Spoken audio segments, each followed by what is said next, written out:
Bonsoir à toutes et à tous, soyez les bienvenus dans cette première partie du 19-20, l'actualité à Paris en Ile-de-France. Et tout d'abord cette explosion d'un réchaud à gaz ce matin dans un campement de SDF du Bois de Vincennes. 6 militaires qui intervenaient après un début d'incendie ont été blessés, dont 2 dans un état grave.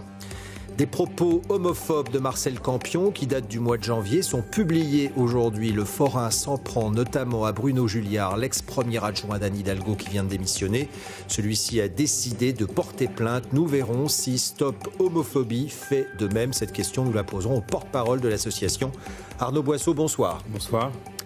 Et puis la rentrée littéraire avec en ligne de mire la course au prix face aux centaines de romans qui paraissent. Les espoirs sont grands chez les écrivains et le monde de l'édition vit une période très intense. Je vous le disais à l'instant, l'explosion d'un réchaud à gaz dans le Bois de Vincennes a fait ce matin 6 blessés. Tous sont des militaires, 2 sont dans un état grave. Ces militaires faisaient leur jogging lorsqu'ils ont aperçu un début d'incendie dans un campement sauvage. Le point sur cette affaire avec Floriane Olivier et Norbert Cohen. Quelques pages de livres calcinés et des boîtes de conserve noircies. Voici ce qu'il reste du campement de Fortune qui a pris feu vers 9h ce matin. Un groupe de 14 militaires du 24e régiment d'infanterie faisait son jogging à proximité. Alertés par des témoins, ils sont intervenus pour prêter assistance à d'éventuelles victimes. C'est à ce moment qu'une explosion s'est produite. 6 militaires ont été blessés, dont 2 grièvement. Ils ont été évacués vers l'hôpital militaire Percy à Clamart. Leurs jours ne sont plus en danger. D'après les premiers éléments, c'est un réchaud à gaz qui a pu causer l'explosion. Le campement était vide au moment de l'incendie, mais il semble occupé à l'année par un sans domicile fixe. Là, il est tout seul ici, dans ce campement. Lui, il est tout seul. Il y en a un petit peu plus loin après, là-bas. Mais lui, là, il est tout seul. Bon, il a un ami qui passe le voir régulièrement, tous les jours pratiquement. On se voit régulièrement. On se croise quand on promène le chien. Ouais. Il existe des dizaines d'autres campements comme celui-ci dans le Bois de Vincennes. Un incendie avait déjà eu lieu en juillet dans l'un d'entre eux. L'enquête a été confiée au service d'investigation du commissariat du 12e arrondissement. Dans l'actualité également, ce véritable tollé provoqué par le forain Marcel Campion aujourd'hui après la publication d'une vidéo dans laquelle il tient des propos homophobes envers des responsables de la mairie de Paris, dont Bruno Julliard, qui a démissionné en début de semaine de ses fonctions de premier adjoint. Cette vidéo date du mois de janvier. Elle a été révélée aujourd'hui par le journal du dimanche. Les détails avec Gaël Darangos.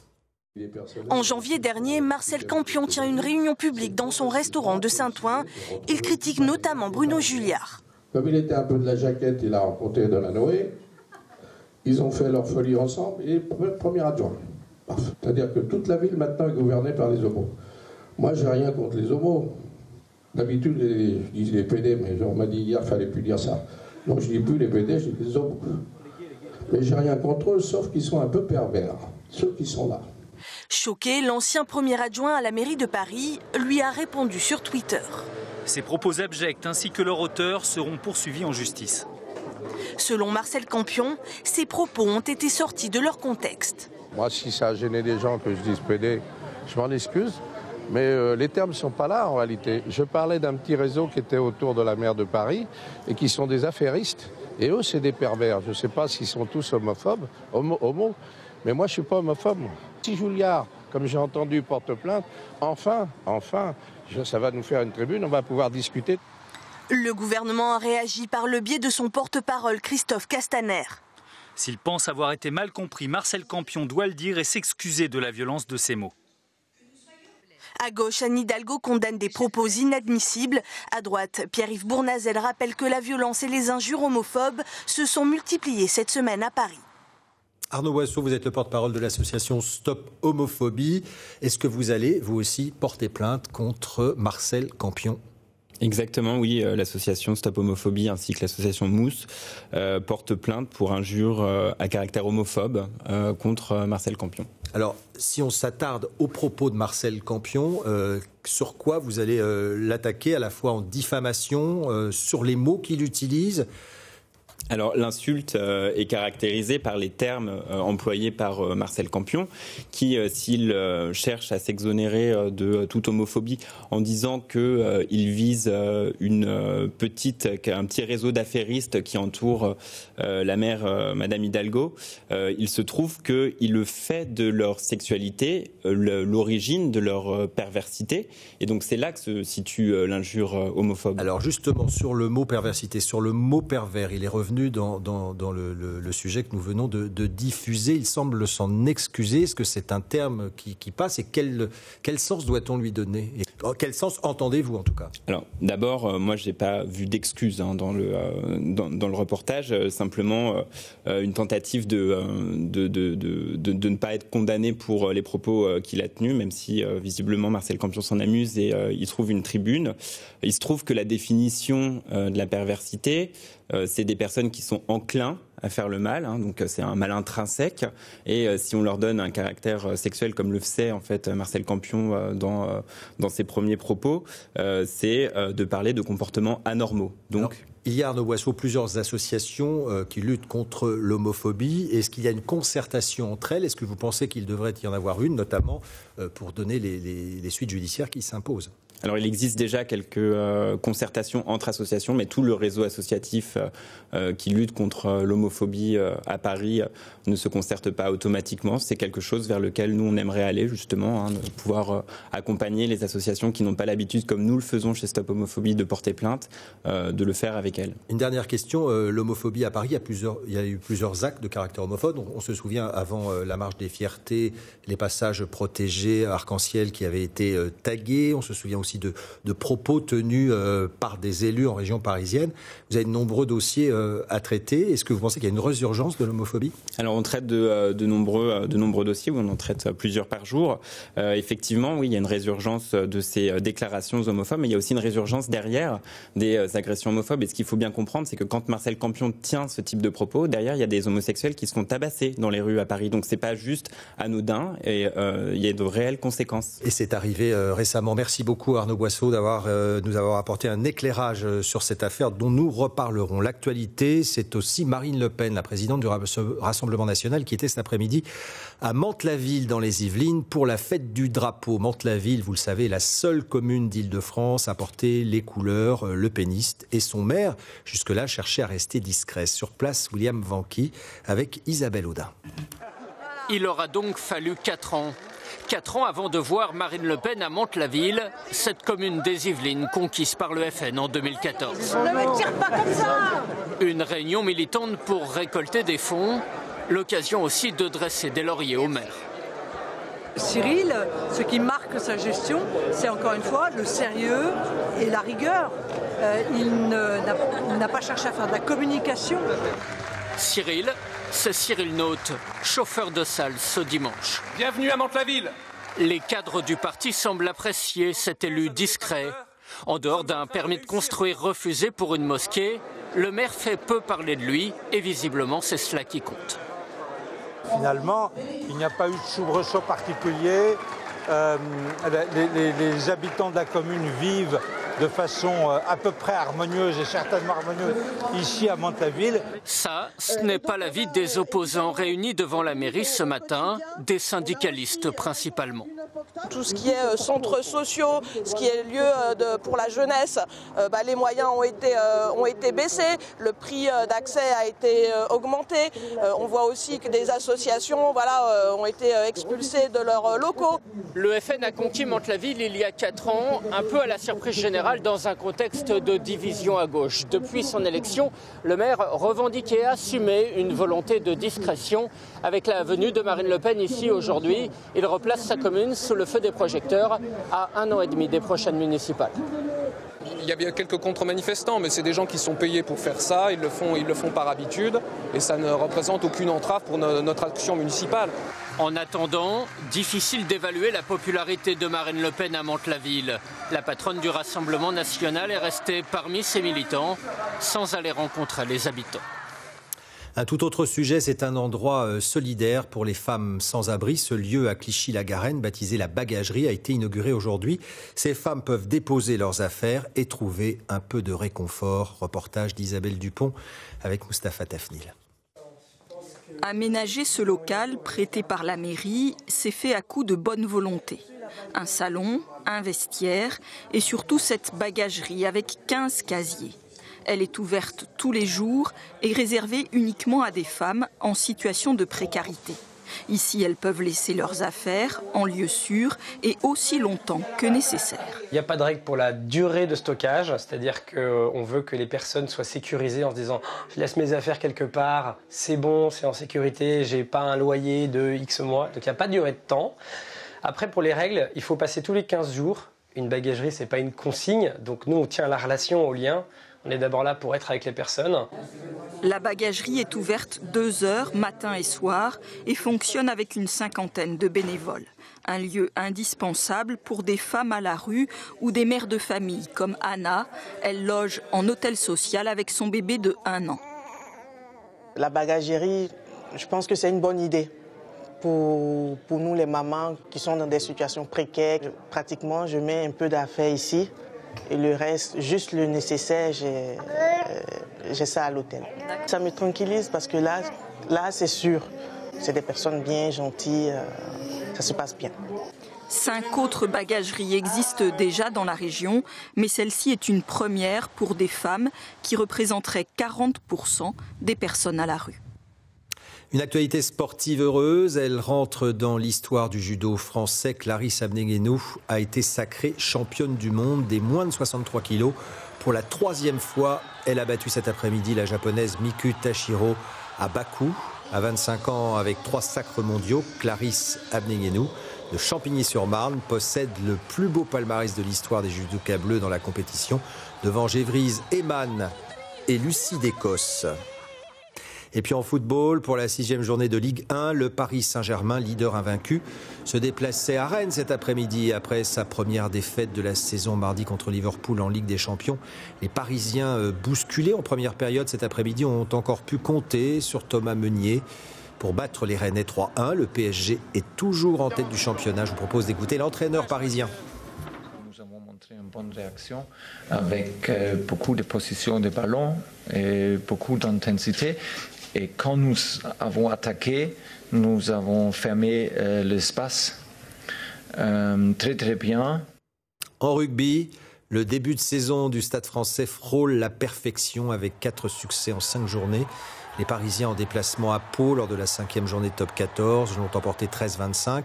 Le plus dur a été fait en première période avec 3 essais. Les Palois sont revenus en grâce après la mi-temps, mais ce fut insuffisant. Le Stade français reste 2e au classement. Radio France fêtait aujourd'hui le sport en transformant la Maison Ronde en immense terrain de jeu. Les Franciliens ont pu participer à la 4e édition de l'aventure Vertigo. Une course verticale et grimper ainsi à leur rythme les 22 étages et les 365 marches de la tour centrale. Une récompense à l'arrivée, une vue panoramique sur Paris. Paul Satis avec Virginie de la Haute-Maison.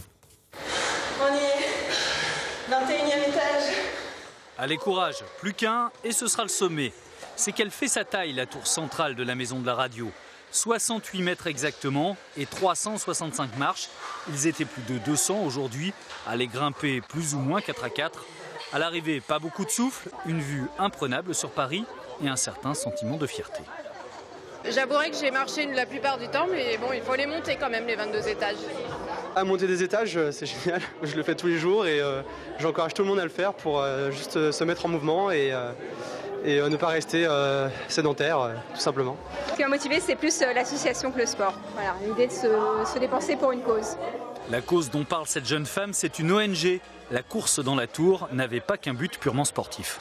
C'est aussi un bon prétexte pour soutenir l'ONG Play International, qui est une ONG d'éducation par le sport, qui travaille aux 4 coins du monde, au Burundi, au Kosovo, en France par exemple, et qui utilise l'outil sport pour faire passer des messages de santé ou de vivre ensemble. Et c'est en fait toute la Maison de la Radio qui s'est transformée en terrain de sport. Quelle que soit la tenue, l'important c'était de se bouger. Voilà, un petit clin d'œil pour cet enchaînement, puisque notre invitée, c'est Charlotte Lipinska, qui rejoint France 3 Paris-Île-de-France. On parlera de l'émission L'Artichaut dans un instant. Mais la maison de la radio, vous la connaissez bien. Vous avez monté ces étages à pied déjà ? Non, franchement, il y a un ascenseur, autant l'utiliser. Effectivement, je connais France Inter.